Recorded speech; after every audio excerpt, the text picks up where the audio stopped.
Madrid. Eh, Bienvenidos también ahora los de Zoom. Nos vamos conectando a distintas plataformas a la vez. Ya nos conectamos a Facebook Live, ahora a Zoom, y ahora llegará a Instagram y YouTube Live. Bienvenidos a todos. Una nueva edición de Red Innova Live. Toda esta nueva aventura comenzó durante la pandemia.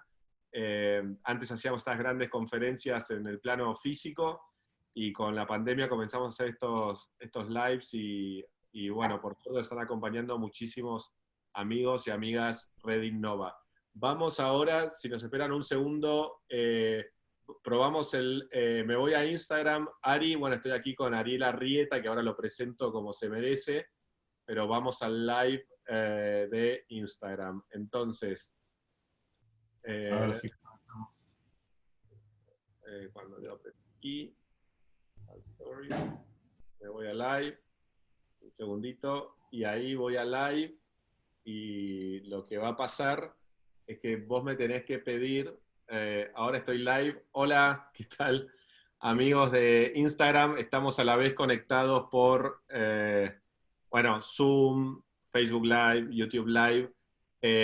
Los que ven este video más tarde pueden adelantar un minuto o un minuto y medio mientras termino de conectar todo, y ahora lo voy a conectar al amigo Ariel Arrieta. Entonces, Ari, vos me podés pedir solicitud, ahí te entra en tu Instagram que Pablo está live, y pedirme de entrar. Ahí está. Request, view.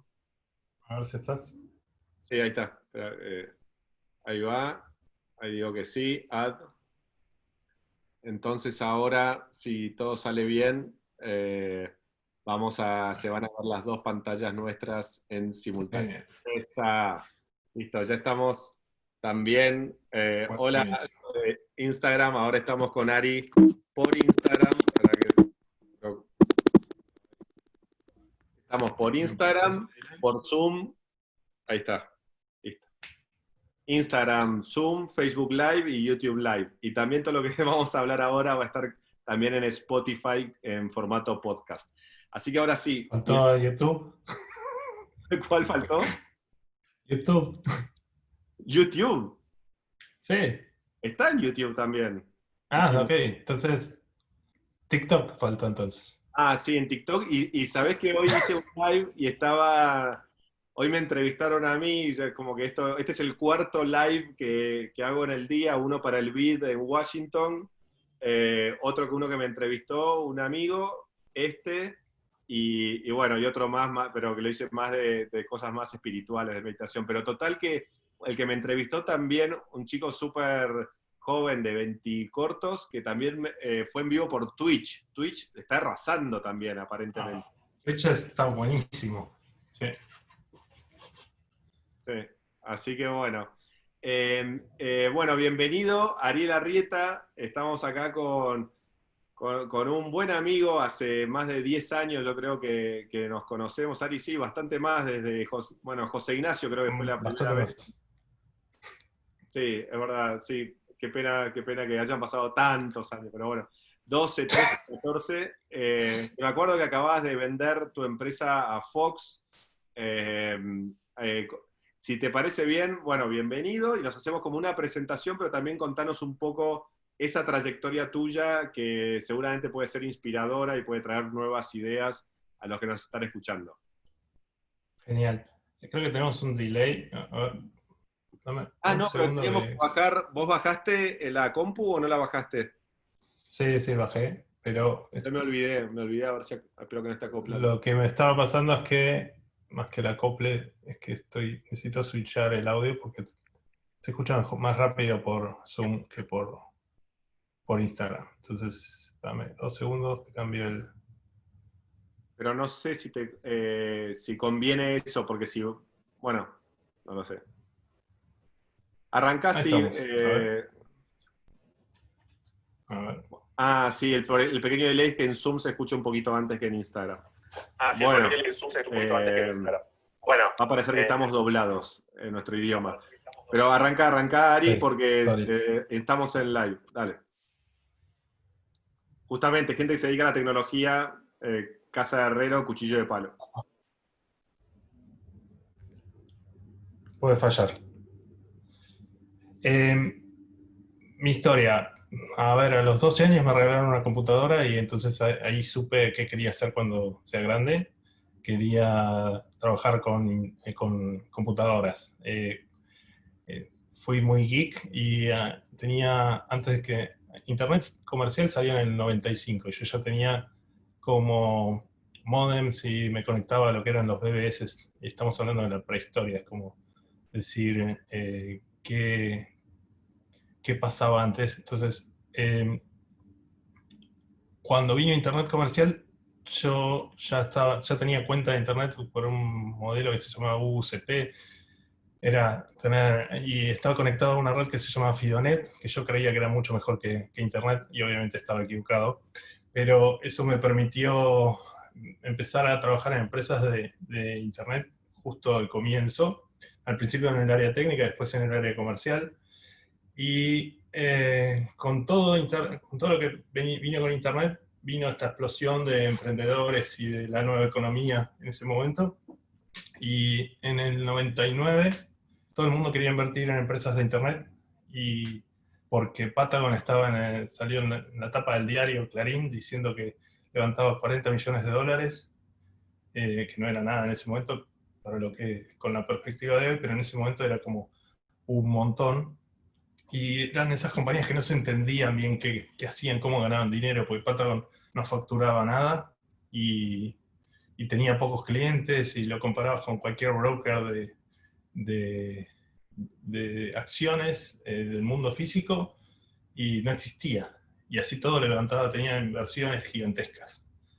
Entonces en ese momento todo el mundo quería invertir en empresas de Internet. Yo tenía un PowerPoint que decía que en la época de la fiebre del oro había que vender picos y palas, y con eso convencía a dos inversores de que pongan 2 millones de dólares a cambio del 95% del equity en mi compañía. Y esas son dos cosas que no se hacen más. No se levantan 2 millones de dólares con un PowerPoint y no se entrega el 95% del equity en la primera ronda. Pero ahí empecé a emprender. Después hicimos un montón de cosas que algunas salieron bien, otras salieron mal. Pero una que salió bien fue armar un sitio de e-commerce que se llama OkCompra que era, bueno, no me acuerdo bien el año, pero gracias a ese portal habíamos conseguido que poder vender e integrar tarjetas de crédito, que en ese momento no era tan fácil de hacerlo. Sí. Y para las empresas que tenían webs, pero no tenían sitios de e-commerce, podíamos reemplazar brindarles ese servicio. Era una suerte de Yahoo Shopping, y con eso teníamos hasta la versión de WAP, que te permitía que con el teléfono celular, que no eran estos teléfonos que tenemos ahora, poder hacer una compra por internet, y para eso me sirvió para salir en la etapa de Information Technology, y gracias a eso terminé conociendo a mi mujer. Ese fue como el repago.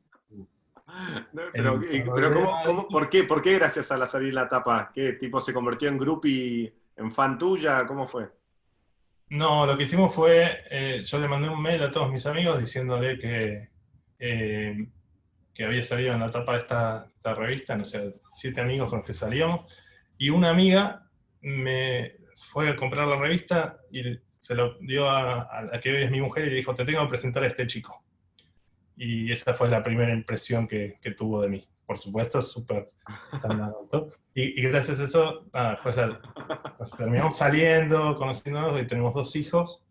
Y todo salió gracias a haber emprendido, haber aparecido en la revista, en Information Technology, le debo que mi matrimonio, si querés, por poner un titular. Qué bueno, qué bueno. ¿De ahí fuiste para arriba o para abajo, según tu mujer? No, ahí subí un poquito más, pero después fue todo para abajo. Después, como la vida de cualquier emprendedor, tiene llena de ups and downs. Entonces, al principio subí un poquito más. El siguiente paso fue: armamos otro portal, se llamaba Bicomex, era un portal de comercio exterior, se lo vendemos a una empresa americana en 2 millones de dólares, pero lo que queríamos nosotros era que nos paguen con equity, que eso en ese momento valía más. Y después de una negociación súper dura, nos pagaron $600,000 en cash y el resto en equity. ellos lo querían pagar todo en cash, nosotros queríamos cobrar todo en equity. Ay, te pierdo el sonido por Instagram. Ari, no sé por qué te pierdo el sonido. A ver, Instagram, el celu a tope sonido, lo que sea. no, era que se conectó a una VPN. Tengo por acá. Ahí no te estoy escuchando por Instagram. Ok. Vamos de nuevo. A ver. Está el volumen del, bueno, eso, del móvil a tope. A ver ahí. No. Ah, no, ahí te perdí por completo. Un segundo. Ay, perdón los que están conectados acá por Instagram y perdón los de Zoom también. A ver, volveme a llamar por Instagram, a ver si logramos conectarnos. A ver ahí. Más del vivo. Ahí te veo conectado, pero... A ver. Vamos de nuevo. ¿Entendés por qué se fue, Ari, o no? Volvé Ahí a voy, pedirme de sumarte ahí por Instagram. Bueno, ahí está. ¿Estamos? Y si no, perdón a los amigos de Zoom, por Zoom seguimos bien, acá me dicen. Ahí te acepté. Solo probemos sonido por Instagram. Ahí está Ari de Ahí vuelta. Genial. Bueno, perdón, vamos a hacer fast forward, Ari, porque hay tantas cosas interesantes que hablar contigo que tengo miedo que se me vaya una hora hablando de tu biografía. Así No, que nada. un minuto más hasta que fundaste NextTP. Fundí esa compañía en la siguiente y con Damián decidimos armar una nueva compañía. Perdón, Damián Voltes fue tu Damián socio, Voltes digo, para los que no lo fue mi conocen. socio en la siguiente compañía, tenía la misma historia que yo, había fundado una compañía que se llama Cupones Online y la fundió en el 2003 también, no, en el 99. La fundamos en el 99 y las dos fundimos en el 2001, creo. Después de la crisis de los .com, vino la crisis de Argentina en el 2001, fundimos la compañía, con él decidimos armar una compañía en 2003, se llamaba Digital Ventures, pero teníamos este impresionante track record de haber quebrado una compañía cada uno, entonces necesitábamos levantar $20.000, un amigo nuestro puso $10.000 y nunca encontramos los segundos $10.000 que necesitábamos. Long story short, arrancamos esa compañía en el 2003, en el 2007 se la vendemos a Fox, con oficinas en 3 países. Entre el 2007 y el 2009 abrimos oficinas en 21 países, fue un proceso de expansión. El plan era abrir oficinas en 32 países, pero cuando llegamos al 2008 vino la crisis del 2008 y vino un hiring freeze y paramos esa expansión. Y cuando pasó todo eso, decidí dejar de trabajar en Fox después que terminé de cobrar todos mis earnouts y de transicionar la compañía para que sea una compañía de Fox y tenga todo eso. Pero básicamente lo que me pasó es que me daba cuenta que no quería trabajar en una corporación, veía que había un montón de problemas políticos y de ineficiencias que tienen las corporaciones, que es lo que necesitas para poder manejar, no sé, miles de empleados y demás, y que yo me sentía más cómodo trabajando en startups que arrancaban y que eran más chiquitos y que tenían más valor. Entonces, lo que decidí hacer fue renunciar y empezar a ser como un inversor ángel y hacer lo mismo que hizo mi amigo, puso los $10.000 y buscar startups que estén arrancando y poder ayudarlos y poner ese capital. Cuando empecé a invertir, invertí en 6 o 7, me he dado cuenta que la oportunidad es gigante, pero el problema que tenés es que es muy difícil escalar ese negocio y cuando te querés dar cuenta estás dedicado full time a ayudar a 6 o 7 compañías. Claro. Y el riesgo-retorno que tenés no compensa la dedicación y el riesgo. Sí, y la necesidad de diversificarte mucho más y tener un portfolio mucho más grande. Ahí nos cruzamos con un post que escribió Paul Graham, en el que decía que él había invertido en los primeros 5 años $5 millones en 216 compañías, y cuando hacías la cuenta había multiplicado esos $5 millones en 500 millones, porque había invertido en Dropbox, Airbnb, Reddit, y todo eso daba que tenía un modelo de negocios que, más allá de los múltiplos, que son retornos increíbles, lo que generaba era una máquina, un modelo de negocios que generaba mucha creación de valor. Y cuando vimos eso dijimos, bueno, podemos ser el Y Combinator de Latinoamérica, y con eso armamos un fondo, que fue el primer fondo donde revisamos cerca de 5.000 compañías, aceleramos cerca de 400, invertimos en forma directa en 194 y hicimos follow-ons en 75 compañías, y de esas hay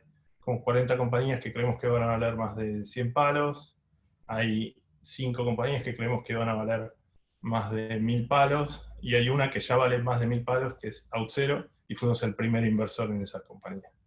Y después hicimos un segundo fondo, donde invertimos, levantamos casi 50 millones de dólares y invertimos en Series A, un poquito más grande, tickets entre medio millón y 2 millones, y nos concentramos en industrias, en B2B SaaS y en compañías de logística, de inteligencia artificial, de information services en general, y ayudamos a las compañías y nos involucramos bastante más, y con eso ya invertimos en 9 compañías hasta el momento, y estamos buscando las siguientes para invertir. Pero con este nuevo fondo, entonces, en realidad ha resumido de que lo primero que fue en XTP Labs, digamos, la primera etapa, invirtieron en 194 compañías, ¿correcto? Correcto. Sí. Pero luego, así como cuando te diste cuenta que el fondo Y Combinator, en lugar de tener uno como Angel Investor, 7 inversiones, conviene tener 200, eso lo cumpliste. Después también te diste cuenta de que hace falta como un fondo más grande también para hacer lo que se llama follow-on, entonces, o inversiones más grandes. ¿Es correcto esto? Y por eso NextTP se reconvierte de NextTP Labs a NextTP Ventures. Sí, la reconversión tiene muchos aspectos, pero lo que vimos es que cuando arrancamos en el 2007 con XTP Labs, lo que veíamos era un ecosistema que estaba mucho menos desarrollado. No había casi inversores, había muy pocos fondos. Los fondos que invertían estaban invirtiendo en estadios más grandes, y era un segmento más atomizados. Entonces lo que veíamos es, para ese grado de maduración de la industria era muy común encontrar fondos que sean más horizontales. Eso mismo pasó en Silicon Valley. Hoy vas a Silicon Valley y no encontrás fondos que inviertan en una empresa de juegos, una empresa de satélites, una empresa de SaaS. No hay. Entonces, están todos los que invierten en SaaS, B2B, de industrias, de determinada industria, entonces tenés como un grado de especialización.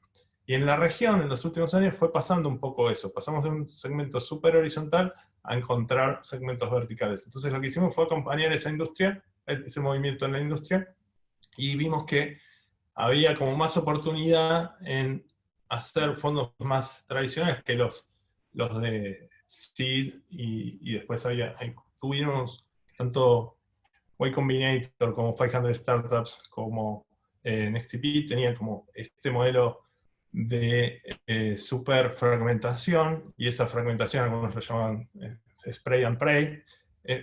El problema de ese modelo es si vos con los follow-ons no tenés suficiente capacidad como para tener un meaningful ownership que te permita que con una inversión puedas pagar todo el fondo. Entonces, cuando te corres a invertir en estadios un poco más grandes, o poner tickets que sean más significativos, lo que terminas haciendo es concentrando esas inversiones en deals más chicos, pero cualquiera de esos deals te tiene que pagar 2 o 3 veces el tamaño del fondo. Esa es un poco la lógica que tienen los fondos.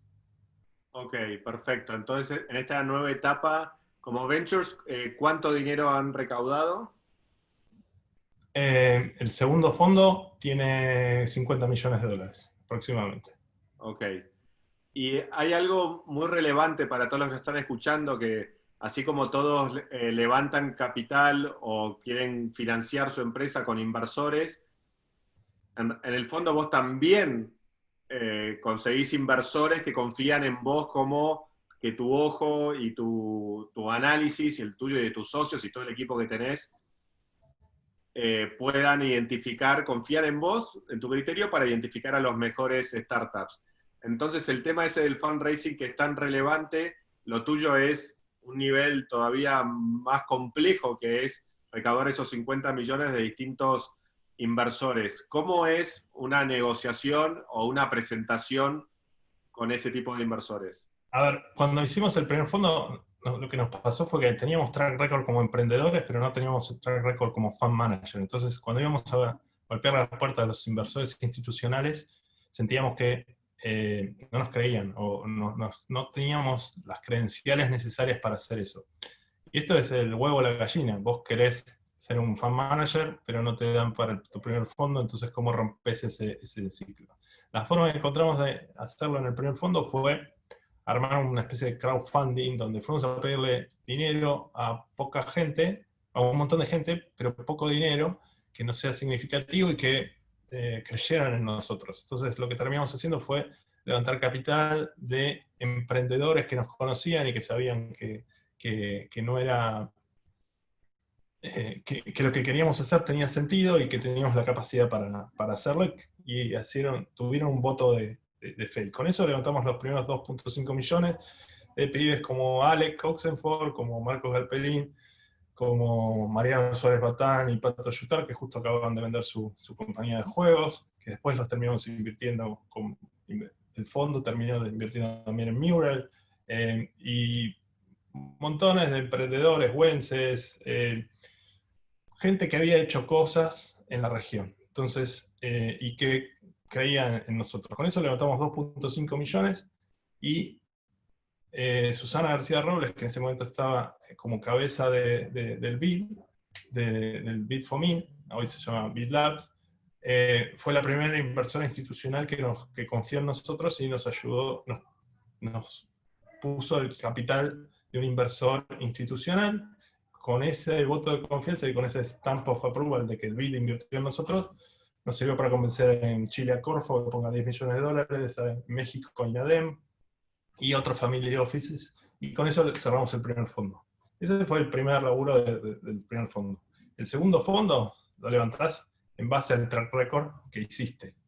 Esto es tu capacidad de inversión, estas son las empresas que encontraste, ese es el retorno que puedes generar. Si bien todavía no devolviste el capital, tenés un track record para mostrar, mira, esto es lo que soy capaz de hacer, y en base a esto, esta es la nueva estrategia, esta es donde ves las oportunidades y tu capacidad de ejecutar esas cosas. Y después, del lado del inversor, lo que está mirando son diferentes niveles de sofisticación. Tenés Family Office, donde van a buscar cuál es el portfolio que tienen. Normalmente en ese portfolio la mayor parte está puesta en bonos, acciones, pero después hay una parte que se llama Alternative Assets, que es básicamente lo que son todos los activos de private equity, de real estate, de todo lo que no sea bonos, acciones, si querés, para simplificarlo.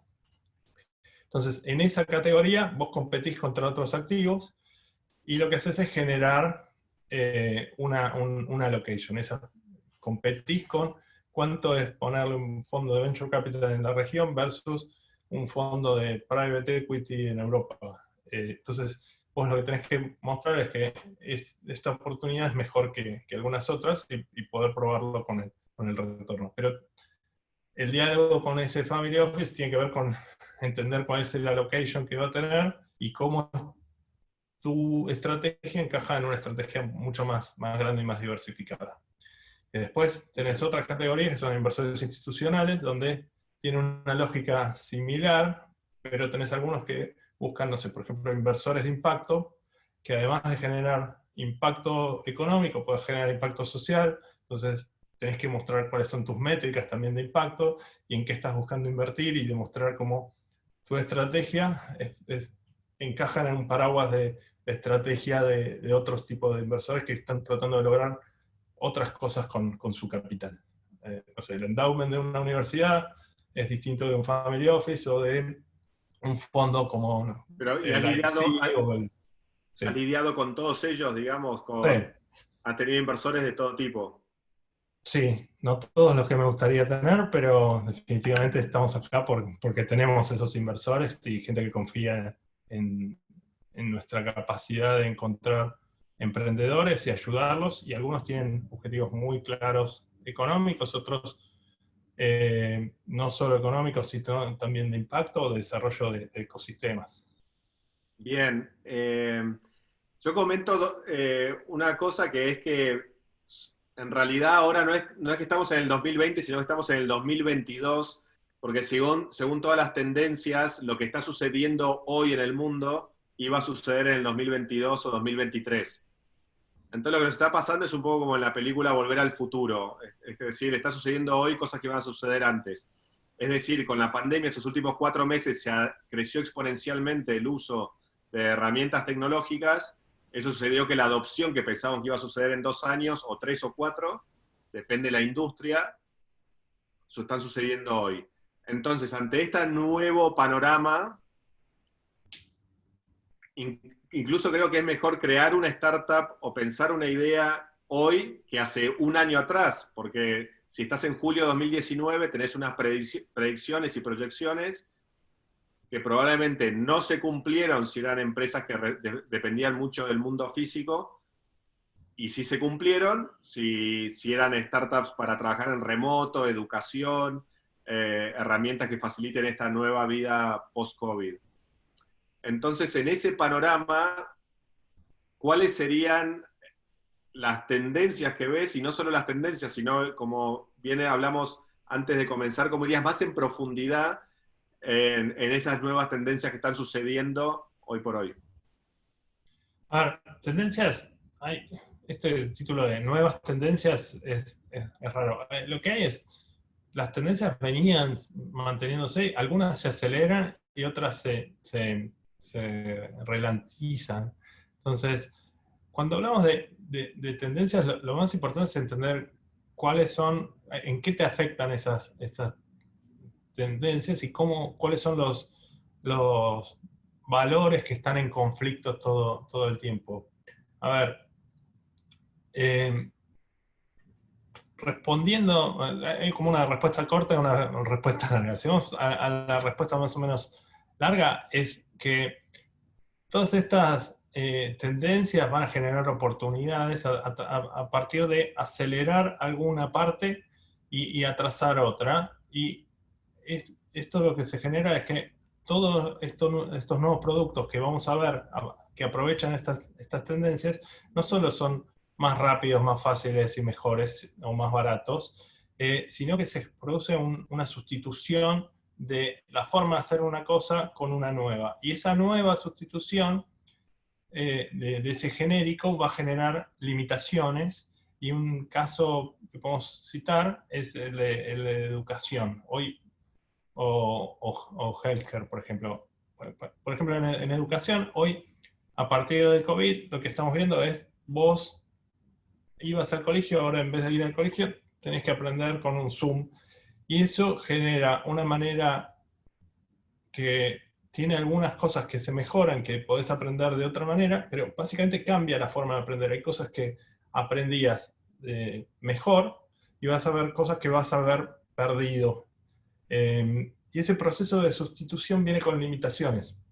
Cada una de esas limitaciones va a generar oportunidades, y lo que tenés que ver es cómo cambia la infraestructura. Las oportunidades para capturar esas tendencias van a venir del armado de esa infraestructura que se tiene que adaptar a ese nuevo cambio, y que van a aparecer nuevas oportunidades. Por ejemplo, cuando hablamos de educación, las oportunidades que van a aparecer son estos marketplaces o herramientas que facilitan estas cosas.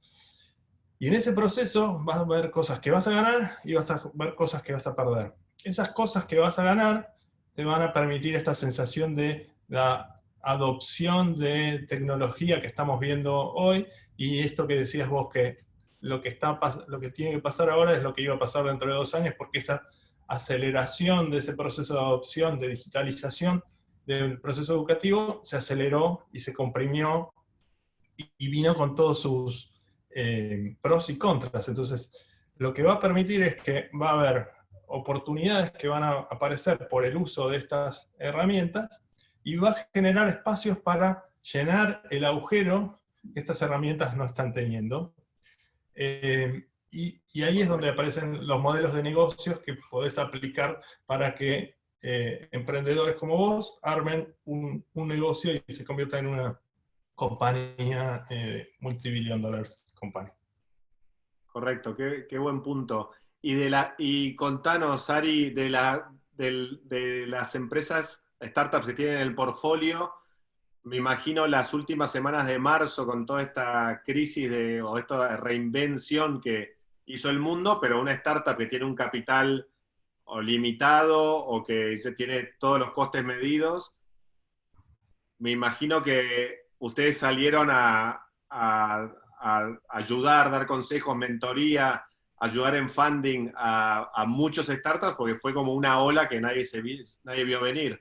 Entonces, ¿cómo fue ese proceso de ayudar a ese portfolio enorme, ¿no? De 200, entre las 194 más estas 9, más Serie A, más de 200? Imagínense invertir en 200 startups, lo que debe costar analizar. Para invertir en 200, ¿cuántas han visto en total? Probablemente 5.000 compañías miramos. 5.000. Imagínate dedicarle tiempo. Igual fue muchos años, no es que las vimos todas juntas, ni mucho menos. No, claro, por supuesto, casi 10 años, ¿no? 9, creo. Sí, casi 10. 9, casi 10. Bueno, igual es un logro enorme. Pero la pregunta es, ¿cómo fue eso, el comienzo de la pandemia? ¿Qué es lo que te pedían las startups o cómo las ayudaste? Y en este momento, ¿cuáles son las grandes ganadoras con toda esta situación de tu portfolio? Sí, a ver, lo primero que hicimos fue tratar de estimar cuánto tiempo iba a durar esto y empezar a trabajar en escenarios, en el forecasting de cuánto podía incidir en esto. Lo que hicimos fue, casi todas las compañías pasaron de growth mode a survival mode, por lo menos hasta entender el panorama. Ese fue un proceso de un mes y medio, donde más o menos las cosas se acomodaron y empezamos a ver cuál era el impacto en los números.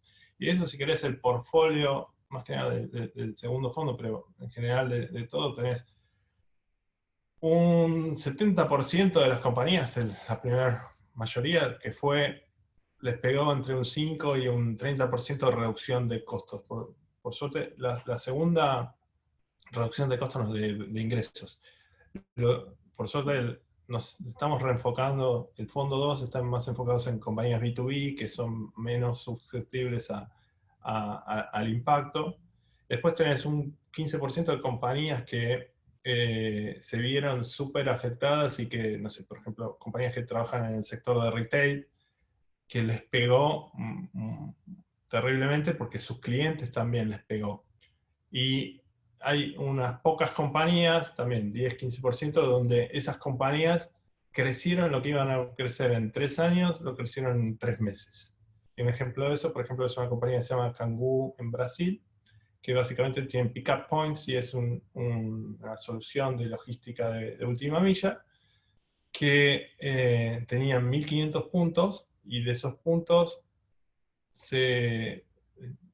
digamos, por todo el efecto COVID, lo que pasaba es que las rutas se terminaron haciendo mucho más eficientes porque había menos autos en la calle, entonces Claro. todos los camiones, el grado de concentración fue más alto, entonces los camiones van 70% ocupados. Creció el volumen porque la gente necesitaba comprar más cosas, Mercado Libre le tiró más volumen y su principal competidor, que es el Correos, es la empresa de correos estatal, justo hace una huelga. Entonces se junta como la tormenta perfecta para que todo empiece a crecer, y el desafío en esos momentos es cómo escalar la operación para poder absorber todo ese volumen que no lo tenías planificado. O sea, que también están en un momento de estrés por ese lado.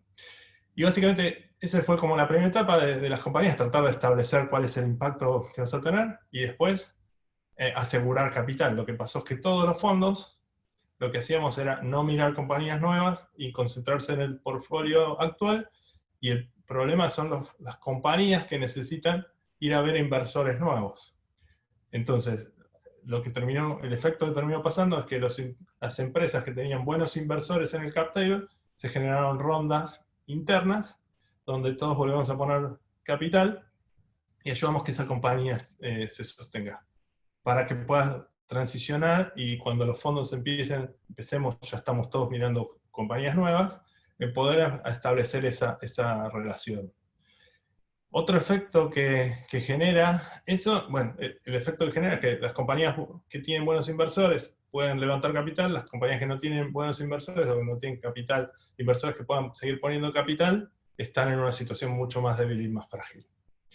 Y la otra cosa que termina pasando es que los fondos, al no mirar, hay una regla no escrita que es que solo vas a invertir en compañías, en fundadores que conoces, que te juntaste, viste en persona. Con todo este modelo de virtualidad, Sí. no tenés la chance de tomarte una cerveza o un vino con el emprendedor y ponerte a hablar de su vida. Entonces, ese proceso de due diligence, de ir a las oficinas, de entender cómo funciona la compañía en persona, tenés que buscar otra forma de reemplazarlo. Entonces, hay como un debate de si necesitamos, si lo vamos a poder reemplazar, o simplemente esperás y decís, bueno, cuando te voy a volver a invertir, cuando te conozca bien o cuando podamos vernos cara a cara.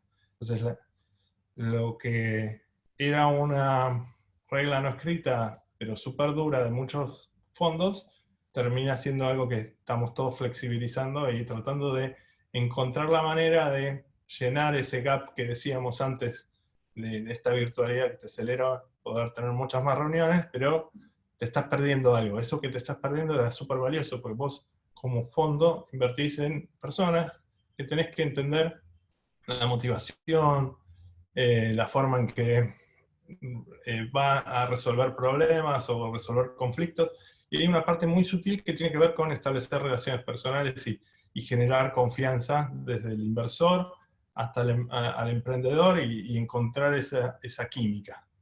Y eso es mucho más fácil hacerlo en forma presencial que hacerlo en forma virtual. Entonces es como el desafío que hay que lograr generar Claro, este porque tipo de respuesta. desde que comenzó la pandemia no se han no he invertido en ninguna compañía que llegó por mail, que se vieron por Zoom y que haya sido todo virtual, ¿verdad? Estamos a punto de hacer 2 inversiones en las cuales no vimos a los emprendedores, pero es como la excepción, y después de haber tratado de generar hasta, no sé, happy hours remotos, donde De te vas a networking. compartir otra cosa, sí. Más que de networking, de ponerte a hablar o a compartir otros temas que no sean solamente de laburo, porque hay un montón de cosas que vas a ver si estás alineado en los valores, en los principios que tiene para su vida, y qué tan importante y qué tan obsesivo puede ser ese emprendedor en tratar de resolver un problema que para el resto de la humanidad es un problema completamente intrascendente, pero para el emprendedor que está tratando de resolver o que va a dedicar años de su vida en resolver un problema, es tratar de entender cuál es esa motivación. ¿Sí? Porque si la motivación es simplemente hacer dinero, probablemente haya 40 formas distintas, más fáciles que hacer una startup para hacer dinero. Entonces lo que necesitas es encontrar ese balance de entender dónde está ese grado de obsesión y cuál es la justificación de esa obsesión. Pero eso es básicamente el tipo de No, pero emprendedor que estamos acabas de buscando. mencionar algo muy importante, porque quizás visto desde fuera, eh, los que ven las cosas que hacemos desde fuera piensan que por ahí crear una startup, levantar capital, crecer, obviamente se hablan de los casos de éxito, pero hay tantos fracasos en el camino que parece algo sencillo, o quizá muchos perciben, quiero ser emprendedor, pero como decís, hay negocios mucho más seguros, quizá con menos potencial de upside, pero, pero que sí, que el 99% termina en un efecto pyme o mediana empresa, y no es ese gran salto, ese unicornio, como dicen, o esa mega empresa. Entonces sí, el emprendedor va a requerir de una voluntad, una disciplina, una pasión por lo que hace que no va a ser normal. Sí.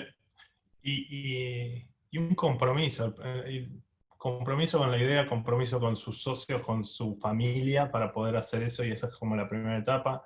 Después probar que ese modelo de negocio funciona y escala, por lo menos en una escala chica. Después cómo escalar eso, y ahí hay una transformación donde ese emprendedor que arranca en un momento empieza a tener al principio un montón de dudas y sueños, esos sueños se convierten en realidad, y eso genera confianza en sí mismo, y también se puede llevar a arrogancia, y entonces empieza un punto donde ese emprendedor puede ver oportunidades en todos lados y empieza a decir, nadie mejor que yo para capturar esas oportunidades, porque a ver, lo que hace unos años o hace un tiempo nadie me creía que era capaz de hacerlo, lo hice, y acá estoy, y ahora estoy ganando dinero. Entonces empiezas a ver oportunidades por todos lados, y te metes en esas oportunidades y te das cuenta ahí cuáles son las cosas que funcionan bien, y te empezás a dar cuenta cuáles son las que no sos bueno, pero creías que era bueno. Entonces en ese momento se empieza, pasas a otra etapa que tiene que ver con la maduración de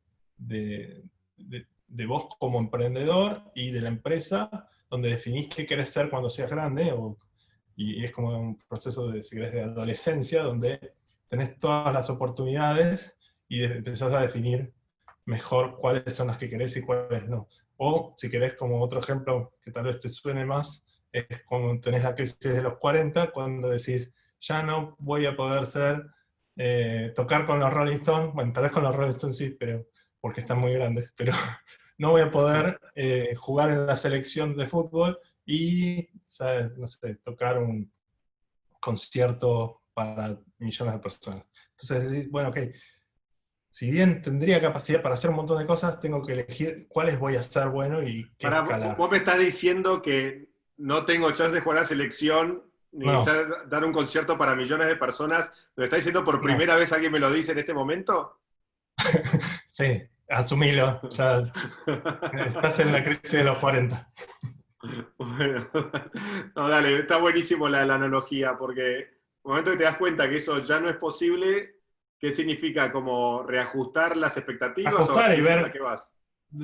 armar el not to-do list termina siendo más importante que el to-do list, porque el to-do list, cuando te empieza a ir bien, es gigantesco y cada vez haces más cosas, entonces te desenfocás. Entonces, un proceso normal de todos los startups es decir, bueno, ok, me desenfoqué porque veo montones de oportunidades y voy a ir por todas, hasta decir, bueno, en esta la cagué, en esta perdí plata, en esta perdí un cliente, en esta no sé qué. Entonces digo, bueno, ok, hago solo esto y ahora quiero ser el mejor del mundo en eso, y ponerte objetivos grandes y lograr que esa compañía crezca y funcione. Y en ese momento entras en lo que sería la plenitud de la compañía, tratando de escalar, y en esa plenitud es como un equilibrio en el cual las cosas tienen que funcionar.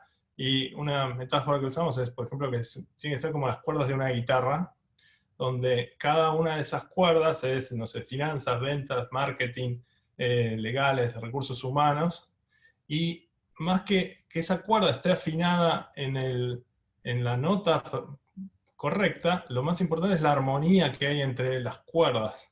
Entonces la compañía puede estar afinada más alto o más baja, pero cada una de esas cuerdas tienen que estar en armonía.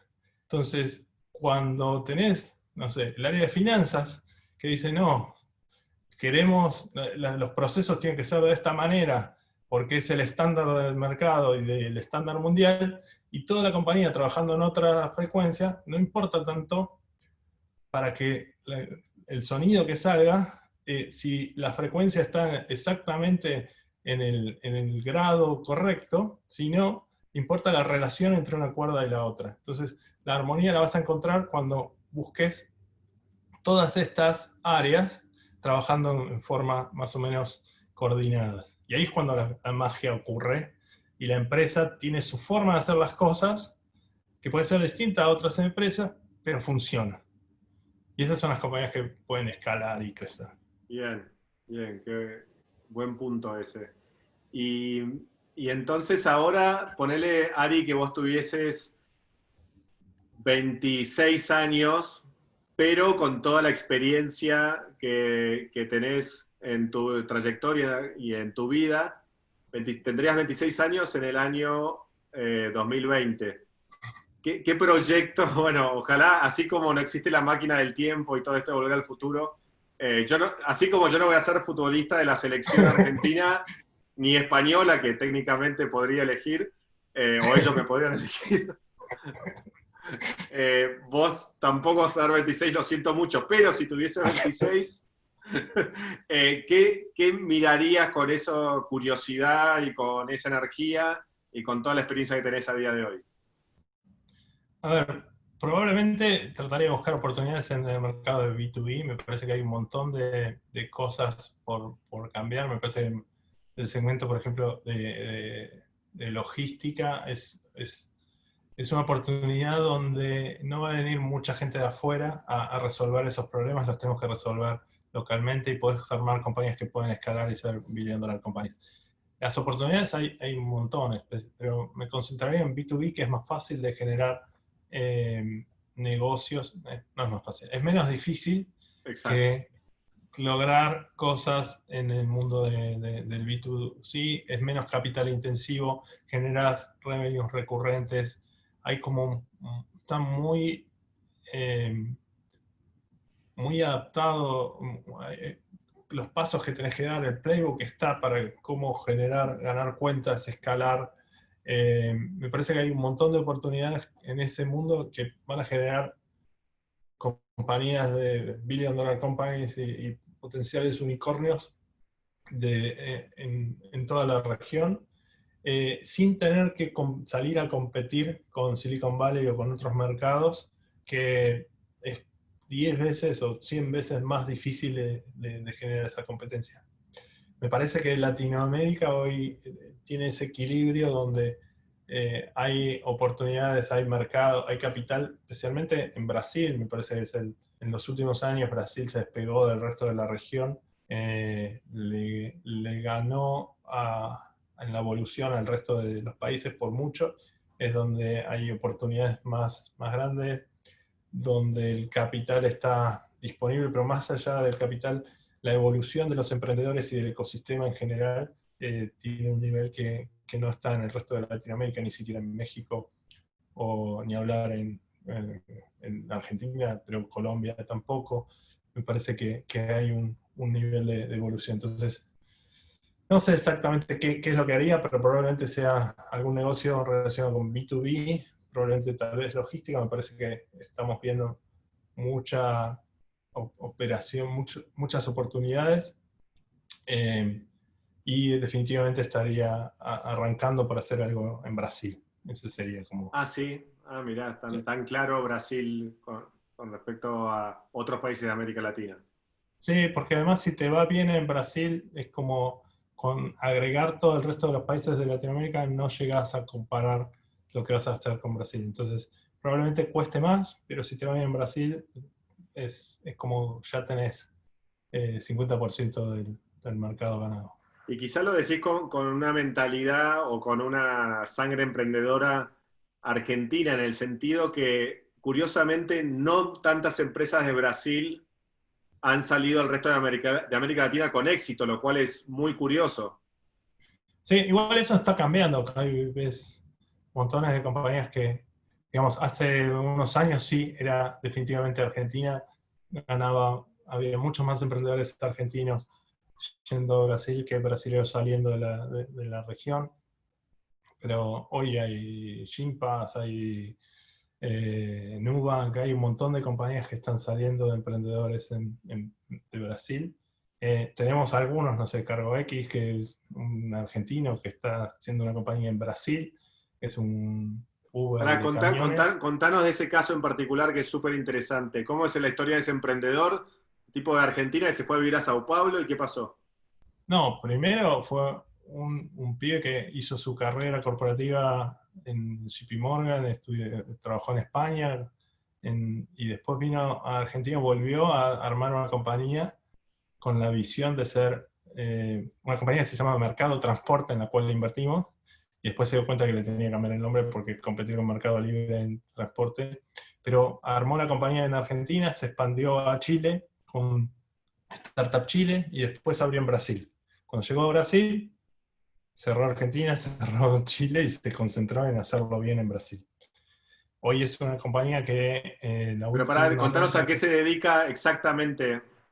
básicamente lo que hace es un Uber de camiones. Lo que hace es, vos necesitas transportar algo y es un marketplace donde al igual que en Uber, vos no elegís quién te va a venir a generar el transporte. Y arrancó muy en B2C y después se fue pasando al B2B. Hoy la parte de B2B es una solución muy grande, donde tienen flotas propias, donde tienen flotas de terceros con esta modalidad de Uber. Pero usando tecnología lo que hacen es generar eficiencias. Hoy el 70% de los camiones, del tiempo los camiones van vacíos y eso es completamente ineficiente. O sea, vos lo que decís, perdón, para los que nos están escuchando, cuando un camión lleva toda una carga, normalmente vuelven vacíos. Eso es lo que estás diciendo. Sí, y lo que haces es aprovechar esa capacidad ociosa, claro, por si alguien la necesita. Y macheando viajes de ida con viajes de vuelta y poder eficientizar ese proceso. También tiene un concepto que es empoderar al camionero independiente. El tipo que maneja un camión, que es su propio camión, tiene un cuidado distinto que el pibe que maneja la flota de una empresa.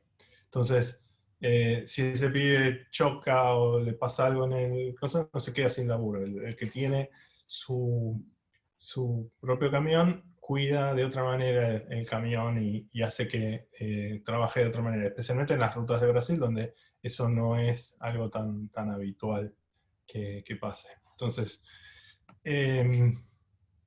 justo ahí veo que se sumó Cristian Zico, que es otro emprendedor de Archibay, es otra compañía que invertimos en Brasil.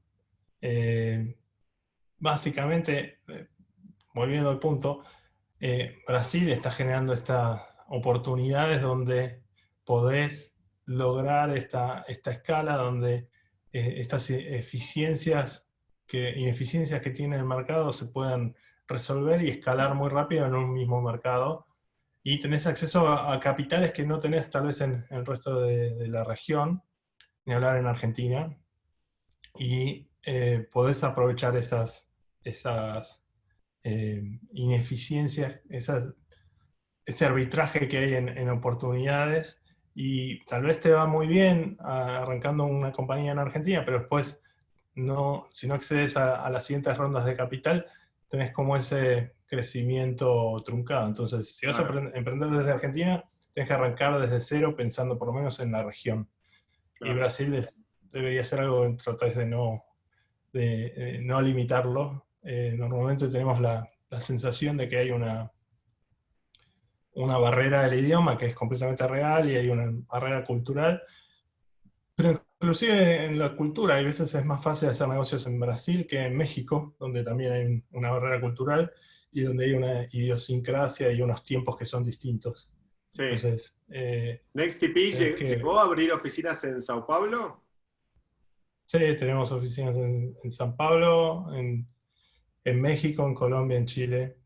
Y lo que hicimos fue separar dos partes. NextDP Labs tenía oficinas en todos lados y después separamos Corporate Partner, que es una unidad de negocios que se encarga de hacer programas de aceleración para corporaciones o correr Corporate Venture Capital, por ejemplo, el fondo de Arfintech, que es un fondo argentino para invertir en startups de fintech, se opera desde esa unidad, y Ventures, donde básicamente hacemos los fondos. Qué y bueno. Con los fondos, básicamente somos un equipo muy chiquito mirando inversiones y trabajando con las compañías. Bien. Si alguno que nos está siguiendo tanto por Zoom como por Instagram o como por Facebook Live, si quiere hacer alguna pregunta, y ya para ir terminando, Ari, también conozco otras pasiones tuyas, porque me encanta que siempre los emprendedores no solo se focalizan en la tecnología, sino que tienen otras otros intereses o diversos o mucha curiosidad. Y sé que vos pintás también, a mí también me encanta pintar. Así que contame cómo nació ese hobby que cada vez fue a más y he visto cuadros buenísimos tuyos. Arrancó como hace una vez mi mujer me regaló un curso de pintura y a partir de haber empezado a pintar, empecé a desarrollar como un estilo personal en el cual pruebo un montón de cosas y después algunas las continúo. Y para mí es como un cable a tierra, es algo que te permite desenfocar y nada, canalizar esas obsesiones por algún lado. Qué Y no bueno, sé, sí, como da mucha pintar tranquilidad, ¿no? sí, o no, tal vez no tanto, no sé. Sí, no sé, ¿Pintar no ¿te te da gusta Polo? tranquilidad? A mí sí. Sí, me sirve para canalizar cosas, pero a veces, no sé, a Polo no creo que le diera tranquilidad pintar porque tiraba Claro. pintura por todos lados y manchaba todo, entonces es diferentes cosas y hay diferentes momentos, pero me gusta esto de pintar dos o tres cosas juntas porque tal vez no me banco esperar que seque para seguir pintando, entonces corro y sigo pintando por otro lado alguna otra cosa. Pero no, es como un cable a tierra, es un hobby que te permite Sí, y llevas desenchufar. literalmente ¿cuántos años pintando? ¿Cuándo fue que te regalaron ese curso?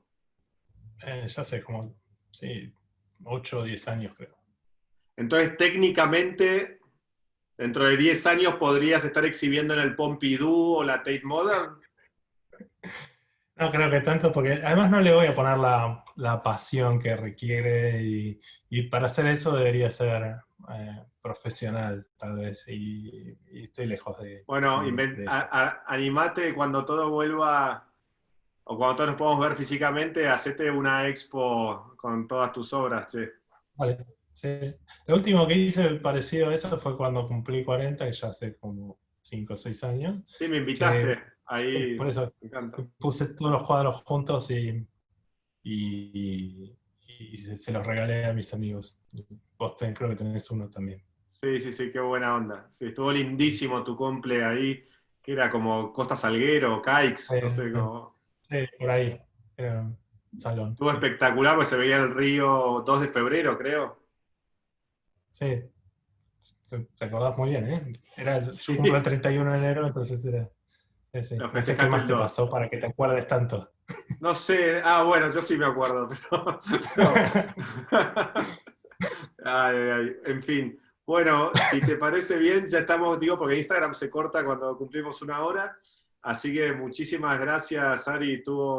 Hay un montón de conocimiento y sabiduría que creo que ha sido muy útil a los que están viendo ahora en vivo y los que nos van a ver en todas las plataformas en las próximas semanas, o ya queda para in eternum en la biblioteca, como decía Borges, en esta biblioteca infinita que se está creando, que es Internet.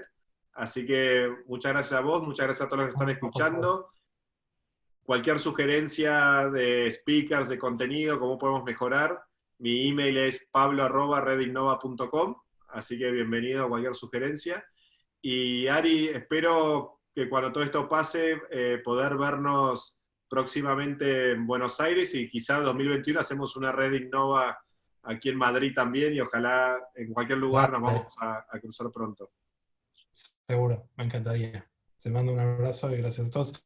Y los que están online, creo que mi mujer está haciendo otro vivo en Instagram con consejos de vestimentas y diseños y demás, si quieren. Ah, bueno, Si compiten en quieren, vivo.